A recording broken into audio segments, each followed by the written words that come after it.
Bien, primer año de Vizcarra se cumple el día de mañana, ¿no? Mañana, sábado 23 de marzo. Pasó justamente el referéndum, ahora viene la reforma política. ¿Cómo podemos, digamos, evaluar lo que hasta ahora se ha hecho con el Ejecutivo en su relación con el Congreso? Ha habido un cambio de gabinete. Estamos justamente para conversar al respecto con Miguel Ángel Ferreira, abogado, analista político. Miguel Ángel, un placer tenerte por acá. Buenos días. No, Cristian, muchísimas gracias por la invitación y exitosas noticias a todos sus radioescuchas, ¿no? Correcto. A ver, Miguel Ángel, un poquito. ¿Cuál es la evaluación que se hace del gobierno de Martín Vizcarra? Claro, siempre contextualizándolo dentro de que fue la crisis de PPK, haber llegado él como vicepresidente, ministro de Transportes, y ahora a un año, bueno, casi un año de gobierno. Mira, yo la subdivido en 3 etapas iniciales. El inconveniente que tuvo Pedro Pablo Kuczynski respecto al canjeo de votos con Kenji Fujimori y la sucesión constitucional que asumió el presidente Vizcarra la primera etapa de su mandato. Esa yo creo que es la primera etapa en conocer la estructura y haber sido apoyado por Fuerza Popular para que él asuma ciertamente la jefatura de gobierno en su calidad de presidente de la República.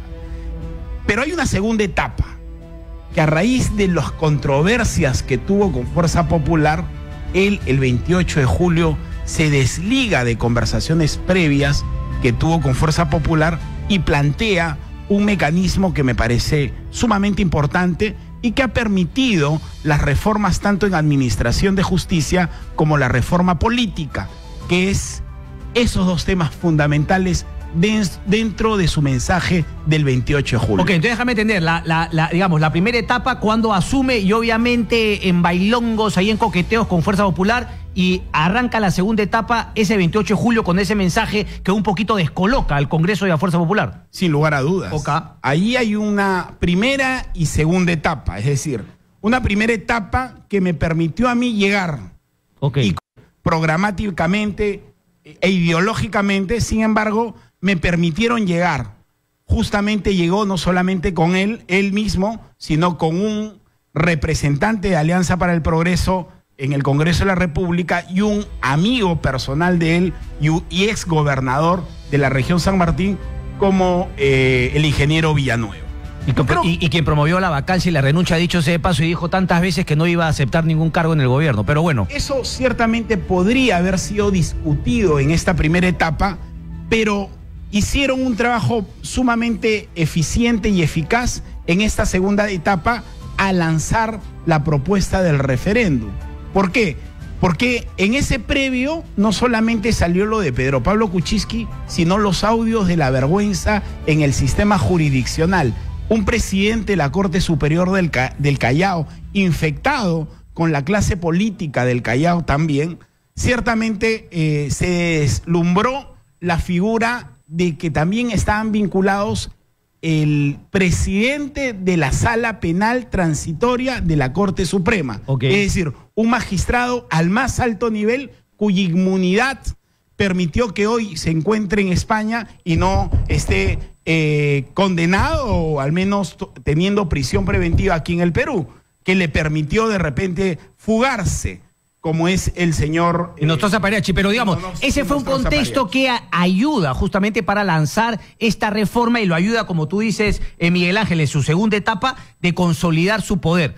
¿Cuándo es esta tercera etapa? Porque claro, uno diría, por lo que me has dicho, llegué, tomé el poder. Segunda etapa, consolido mi poder justamente buscando qué hago. Y ahora la pregunta sería, ¿qué ha hecho con el poder que ya consolidó? Por eso. ¿O esa es la tercera etapa que arranca? Mira, ahí viene una tercera etapa.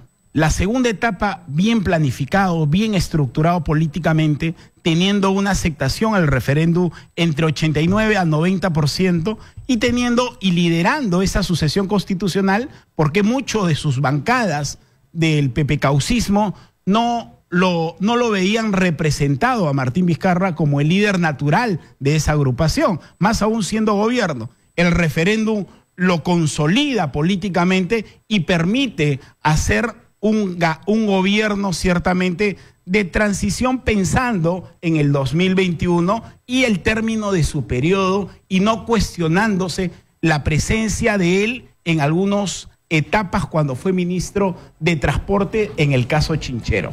Razón por la cual él, al consolidar su poder tanto en dos puntos fundamentales como el sistema de administración de justicia y la reforma política, porque se come el pleito de la lucha contra la corrupción, hay una tercera etapa. Una tercera etapa que viene justamente a raíz de dejar el cargo el premier Villanueva. El premier Villanueva deja el cargo y esas dos reformas políticas y la reforma de administración de justicia en calidad de socios estratégicos para implementarlo a través del mecanismo del referéndum, se ve ciertamente en esta tercera etapa con un liderazgo de un jefe de gobierno o premier como Salvador del Solar, que entiendo no tiene la capacidad política para poder ya implementarnos en esta tercera etapa. Por eso entenderás tú que entre la primera y segunda etapa, en términos de fortalecimiento en encuestas, es totalmente diferente a esta tercera, porque lo que quiere la ciudadanía es que si ya te otorgamos el poder que tú buscaste y te consolidamos ya en el gobierno, lo que hoy quiero es reactivación económica, porque ya lo político lo tienes, razón por la cual comienza a gobernar para efectos, primero, ejes de desarrollo. ¿Cuál es tu plan de gobierno frente a un trabajo? ¿Crees que ha sido un error la elección de Salvador del Solar? Entiendo que en términos de renovación... Porque me lo dices como que, claro, o sea, si ya tenías, no, si te di finalmente el poder y te di la aprobación para que hagas algo con el poder, claro, me parece que él se ha demorado en empezar a mostrar, ¿no?, logros, los ejes, y claro, más bien dice, uy, como estoy en bajada, más bien traigo a Salvador Solar para volver a subir en las encuestas, pero sin mayor sustento real en lo que tú has dicho de logros económicos, qué sé yo, y otras cosas más concretas. Mira, tan importante es la forma como el fondo. Tú puedes comunicar bien, pero si no tienes temas, materia de comunicar en hechos concretos, ¿qué vas a comunicar? Ciertamente el maquillaje sirve en una etapa determinada, pero no sostiene ciertamente un gobierno, más aún con ciertas deficiencias en términos de cómo empezó el gobierno desde el inicio a través de una sucesión constitucional. Pero ¿hay algo ¿crees que hay algo que se pueda mostrar? Finalmente, ¿crees que hay algo que se pueda comunicar o lo único que hay es, digamos, ¿no?, como se dice, el medio es el fin? O sea, en verdad nos vamos a quedar simplemente en hacer la finta de que comunicamos, de que hablamos, lucha contra la corrupción, pero ¿hay algo concreto que se pueda comunicar o crees que todavía? No, pero por supuesto. El problema de la comunicación no es... Pero por supuesto, porque hay dos temas que son fundamentales. ¿Cuál es? El tema de la lucha contra la corrupción, en términos de oficinas de integridad a través de normas de cumplimiento y control interno, son fundamentales para los gobiernos regionales y municipales.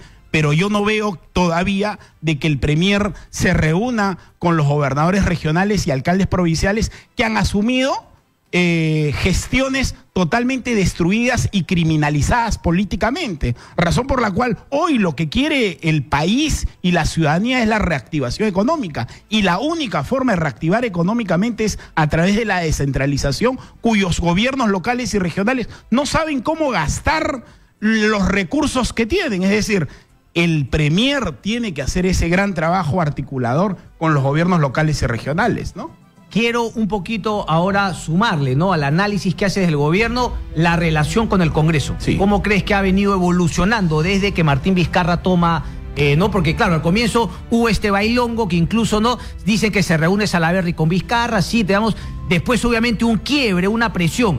¿Crees que continúa en esa línea de presión y de enfrentamiento o de que ahora, digamos, hay una nueva estrategia para finalmente dejar las disputas, ya no están a cuenta a pechar constantemente al Congreso, sino más, o sea, un poquito lo que ha dicho el premier Salvador del Solar? No sé si es que en verdad hay una estrategia más allá de haberlo dicho en un par de entrevistas. A ver, cuando consolida la relación el actual presidente del Congreso de la República, Martín Vizcarra tiene entre 80 y 90% de aprobación ciudadana.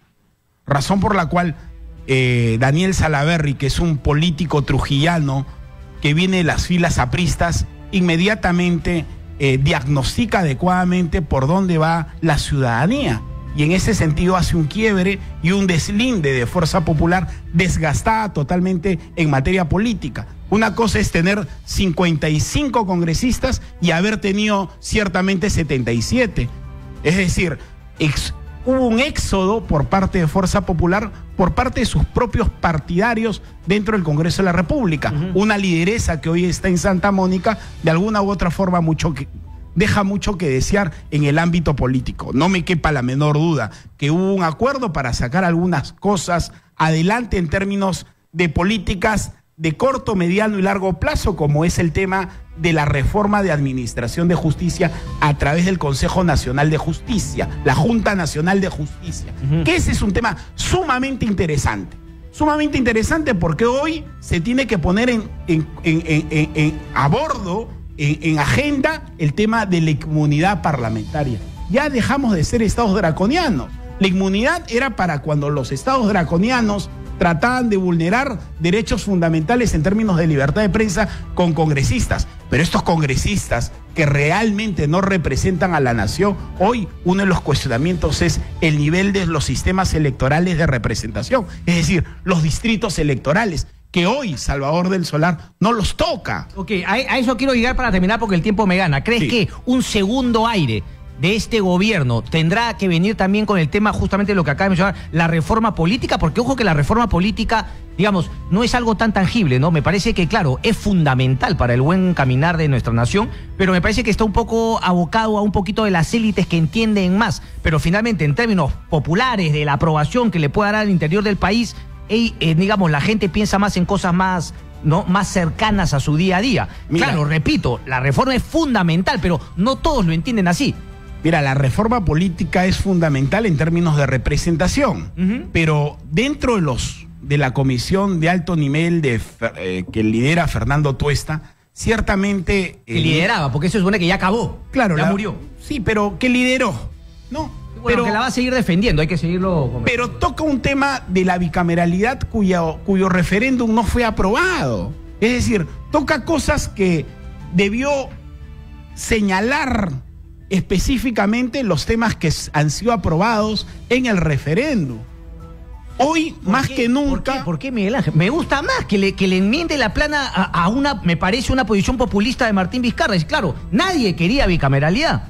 Todos querían no a la reelección, pero eso no era lo mejor para el país. Cristian, yo no estoy de acuerdo, yo estoy a favor de la bicameralidad. Correcto. Sin embargo, entiendo yo que si tú planteas una propuesta de este tipo de manera inmediata en términos de reforma política, tiene que ver en función a una previa que es la aprobación ciudadana sobre el referéndum. Pero eso ya es tarea del Ejecutivo. Yo creo que la tarea de la comisión era decir lo que ellos pensaban. O sea, no iban a acotar el trabajo de la comisión a lo que el referéndum había planteado. Eso ya es cuestión del Ejecutivo. Sí, pero dentro de los puntos positivos que tiene la propuesta de la comisión ad hoc de alto nivel de reforma política, hay un tema que sí no lo ha abordado, que son los distritos electorales, la representación. Es decir, cómo el que va al Congreso de la República, indistintamente a si hay una Cámara de Diputados o una Cámara de Senadoras, cómo vamos a elegir. El tema no es la forma, sino el fondo.